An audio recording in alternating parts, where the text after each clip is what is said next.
বাঁশি তো বাজবে, আর বাঁশি যখন বাজবে, বাঁশি ছাড়া হয় বল? তোমার ভাই বাঁশি আনেন, রাধে রাধে। তা গোবিন্দ আমার বাঁশি বাজাতে লাগলেন, বাঁশির ধ্বনি শুনবে সবাই, উলুধ্বনি দেবে গো মা। হরিবল হরিবল, কি মধুর সুরে গোবিন্দ আমার রাধারানীকে ডাকছেন। রাধে রাধে।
মধুময় শ্রীধাম বৃন্দাবনে গোবিন্দ আমার মধুর স্বরে মুরলীর ধ্বনি করলেন। যেই না বাঁশি বাজারে রাধারানী আমার সখীদের শানে কৃষ্ণ কথা বলা বলি করছেন, এমন সময় মধুর স্বরে গোবিন্দের মধুর ধ্বনি বাজিল। রাধা রাধা বলি কানাই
সখীরা বলল, কই, আমরা তো শুনতে পাইনি।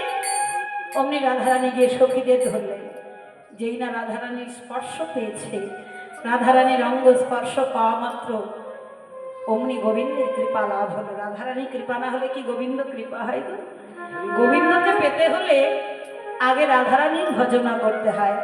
বললে আগে রাধারানীর চরণ ভজনা করে রাধার মনকে যদি জয় করতে পারো, রাধার মনকে জয় করিলে রাধা রমণের কৃপা হবে। রাধার মন জয় হবে তবে রাধা রমণকে পাবে। সরাসরি যদি কেউ ভাবো রাধারানীর কাছেও যাব না, আমরা কৃষ্ণকে পেতে চাই, কৃষ্ণকে ভজনা করব, এই জন্ম কেন, শত জন্ম ধরে ভজনা করলে রাধা গোবিন্দের কৃপা হবে না। আর রাধা মাধবকে পেতে হলে আগে রাধারানীর চরণ ভজনা করতে হবে, তারপর কৃষ্ণ কৃপা হয়। তাই সখীগণ বললেন, রাধে, এই যে আমাদের নিত্য কর্ম, নিত্য কর্ম কি আছে? নিত্য কর্ম হলো তুই প্রত্যেক দিন বাসে শুনবি আর আমাদের এসে বলবি আমি বাদিনীর ঘরে বসবাস করি, সখী তোরা নিয়ে যা। শোন, প্রতিদিন তোর জন্য আমরা এই কর্ম প্রত্যেক দিন করতে পারবো না। তুই আজকের মতো না হয় কৃষ্ণ ভুলে যা। কারণ তোর তো ভাবা উচিত, তোকেও তো চিন্তা করা উচিত যে তোর ঘরটা ভালো নয়, তোর ঘরে এত বাদিনী, শাশুড়ি, ননদি, তোর স্বামী, এত কিছু বাদী, এত জনা বাদী থাকা সত্ত্বেও তোকে কৃষ্ণরূপ দর্শন করতে যেতে হবে। আর প্রতিদিন আমরা কত রকম কৌশল করে, তোকে কত ছলনা করে তারপর তোর ঘর থেকে তোকে বধূর কাছে নিয়ে যাই, তোর বধূর সঙ্গে তোকে মিলিত করাই, কিন্তু রায় এ তো আমাদের প্রতিদিন সম্ভব নয়, তুই আজকে ভুলে যা। কি গো মা, কেউ ভুলতে পারবে? ইহ জগতে যদি কেউ ভালোবাসা করে তাই ভুলতে পারে না, আর তো ভগবানের সঙ্গে রাধারানীর ভালোবাসায় ভোলা যায়? কারণ ভালোবাসা, সর্বশ্রেষ্ঠ ভালোবাসা হলো কৃষ্ণ ভালোবাসা। ইহ জগতের ভালোবাসা তো কাম কামনার ভালোবাসা, কিন্তু ভক্ত ভগবানের সঙ্গে যখন ভালোবাসা হয়, ভক্ত ভগবানের ভালোবাসাকে বলা হয় ভালোবাসার সঙ্গে জীবাত্মার সঙ্গে পরমাত্মার মিলন ঘটিয়ে দেয়। পরমাত্মা জীবাত্মা আর ভগবান হলো পরমাত্মা। এ ভালোবাসায় কি হয়? জীবাত্মার সঙ্গে পরমাত্মার মিলন ঘটে। আর ইহ জগতের ভালোবাসায় কিন্তু জীবাত্মার সঙ্গে পরমাত্মার মিলন ঘটবে না। কি হয়? ইহ জগতের ভালোবাসা কামনা, লালসা, দেহসুখ, এ সকল ভালোবাসায় আমাদের নরকের পথটা পরিষ্কার হয়ে যায়। ভগবান কৃপা হয় না। ভগবান কৃপা পেতে হলে তাহলে ভগবানের চরণে আশ্রয় করে ভগবান ভালোবাসতে হবে, যে ভালোবাসায় আমার এই জীবাত্মাকে গোবিন্দ চরণে পৌঁছে দেবে। তাই রাধারানী বললেন, ললিতা রে, তোরা আমায় ভুলে যেতে বলবি, কিন্তু আমি কৃষ্ণ ভুলিতে পারিব না। আমি সব ভুলে যেতে পারবো, কিন্তু কৃষ্ণ ভোলা সম্ভব নয়। এতে যদি আমার মৃত্যুবরণ করতে হয় তবু মেনে নেব, কিন্তু কৃষ্ণ ভুলতে পারবো না। বংশী গানামৃত ধাম, লাবণ্যমৃত জন্মস্থান, যে না দেখে সৌজাদ বয়ান, সে নয়নে কি বাগা পরুক তাহার বৃন্দে বাজ, সে নয়ন নহে কি কারণে মরণে নয়ন থাকিতে যারা কৃষ্ণ রূপ দেখে না, বদন থাকতে যারা কৃষ্ণ কথা বলে না, হাত থাকতে যারা গোবিন্দ চরণে পুষ্প দিতে জানে না, কর্ণ থাকিতেও যারা কর্ণে কৃষ্ণ নাম শোনে না, তাদের ইহ জগতে বেঁচে থেকে কি বালা। রাধারানী বললেন, আচার চাইতে তার মরে যাওয়া অনেক ভালো। আমি যদি কৃষ্ণরূপ আজকে দেখতে না পাই, আজকে যদি দর্শন না হয়, ওগো বিধি, তুমি এই মুহূর্তে আমাকে মৃত্যু দাও। আমি মরে যেতে চাই, বেঁচে থাকতে চাই না। সখীরা দেখলেন রাধারানী কৃষ্ণ প্রাপ্তি লালসায় রাধারানী অনুরাগ পরিপূর্ণ হয়েছে।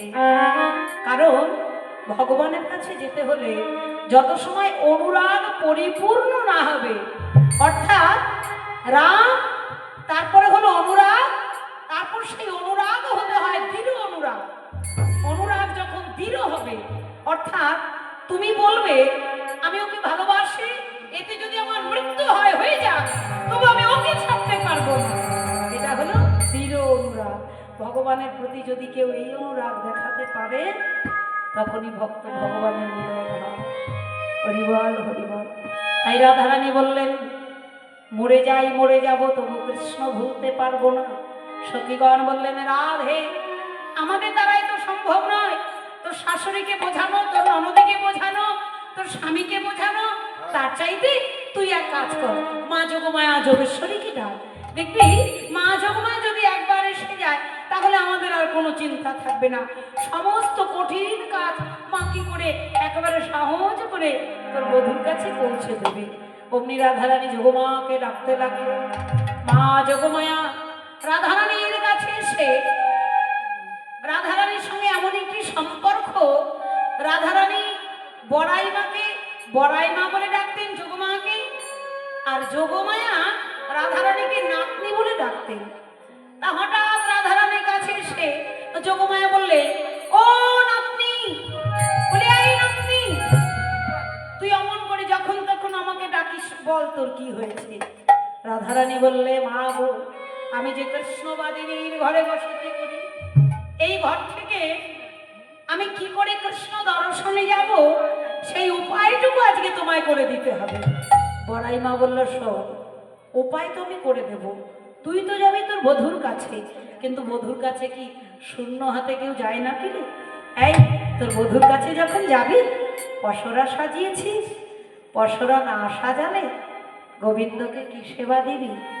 রাধারানী বললেন, বহির জগতের দ্রব্য দিয়ে সাজানো হয়নি, সাজানো হয়নি, এটা সত্য বটে মা, কিন্তু আমি অন্তরে মনে মনে আমার দেহ পসরা খানি সাজাই তুলসী পত্র দিয়ে গোবিন্দায় বলে নিবেদন করে দিয়েছি। যদি বহির জগতের পসরা সাজাতে না পারি, আমি আমার দেহখানায় গোবিন্দ চরণে দেব, বলবো, হে গোবিন্দ, দাসীর পসরায় একবার গ্রহণে পার, না হয় এই দাসীর পসরা খানায় তুমি গ্রহণ করো। বড়াই মা বললেন, নাতনি, আমি তো শাশুড়িকে বোঝাই, আর তুই এইটুকু সময়ের মধ্যে সুন্দর করে পসরা সাজা। তখন রাধারানী বহির জগতের যে দধি দুগ্ধ, সেই দধি দুগ্ধ দিয়ে সাজাতে লাগলেন। দধি দুগ্ধ ঘৃত ঘোল একাত্রিত করে সুন্দর করে পসরা সাজাচ্ছেন। কেমন ভাবে ধনী আমার দধি দুগ্ধ ঘৃত ঘৃত ঘোলে,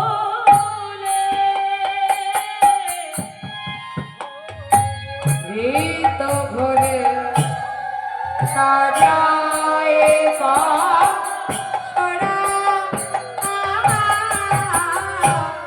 দধি দুগ্ধ ঘৃত ঘোলে, ঘৃত ঘোলে সাজায় পসরা,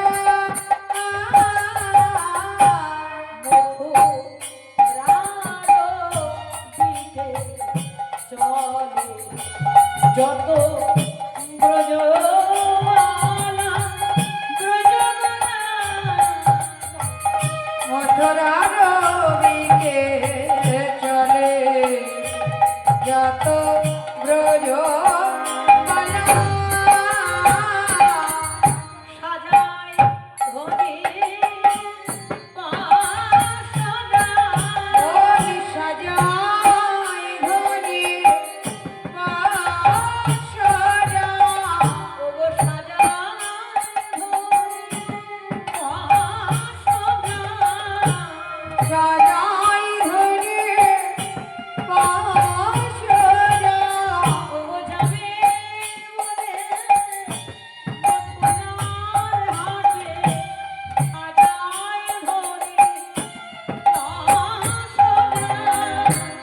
যাবে বলে মথুরার হাটে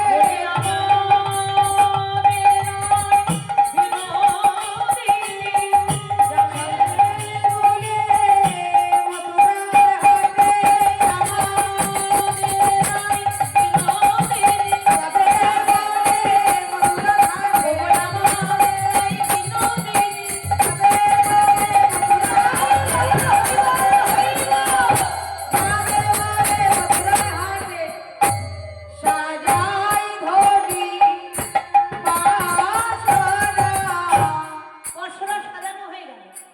এবার বড়াই করে মনে মনে চিন্তা করছেন ওর শাশুড়িকে কি করে বোঝানো যায়।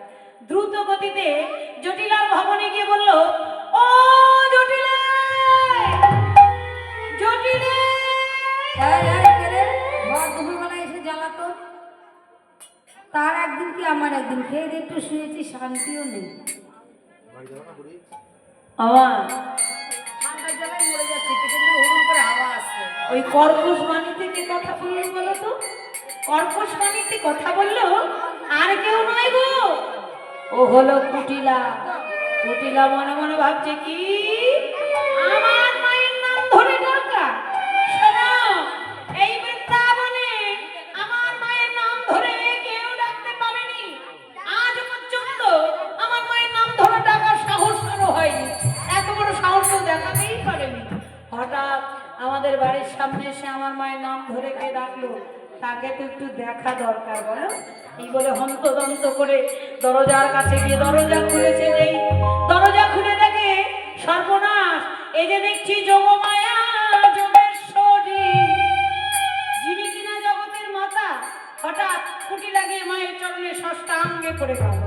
ষষ্ঠাঙ্গে পড়ে গিয়ে মাকে প্রণাম জানিয়ে বলল, মা তুমি আমাদের বাড়িতে কি মনে করে অসময়ে? বড়াই মা বললো, শোন, তোদের বাড়িতে অনেক কিছু বলবো বলে ভেবে এসেছি, কিন্তু তুই তো ভালো নস, তুই তো ঝগড়া করতে এসেছিস। কারণ ভেতর থেকে বলছিলি কে এসেছে তাকে দেখে নেব, আমার মায়ের নাম ধরে ডাকছে। শোন, বলবো না তো কি, আসলেই তো আমাদের বোর সময় খুচুর খুচুর খুচুর খুচুর করতে থাকে। বলি শোন, এই বৃন্দাবনে না আমি সবার চাইতে বড় রে। এই বৃন্দাবনে যখন আমি এসেছি, ও মা ওদিকে তাকিয়ে লাভ হবে না, এই বৃন্দাবনে যখন আমি এসেছি, একটু তাড়াতাড়ি আসো। এই বৃন্দাবনে যখন আমি এসেছি তখন কেউ ছিল না। এই দেখ, যখন এলাম বৃন্দাবনের মাটিতে আমার জন্ম হলো, তখন ব্রজে কেউ ছিল না, আমি একা ছিলাম। এখন তো তোরা সবাই আছিস, একদিন বৃন্দাবনে কেউ থাকবে না, সেই দিনও থাকবো আমি। আমি আজকের মানুষ হই রে, আমি বহুদিনের পুরাতন। এই কুটিলা, বহুদিনের পুরাতন মানুষ বলে আমি বৃন্দাবনে সবাইকে চিনি। সবাই আমার পরে সকলের জন্ম হয়েছে, তাই সবাই আমার ছোট, সবাইকে আমি চিনি। আমি তাই কাউকে ভয় করি না। কেন ভয় করবো? সবাই তো আমার থেকে ছোট রে, ছোটদের থেকে আমি ভয় করবো কেন? আমি তাই বৃন্দাবন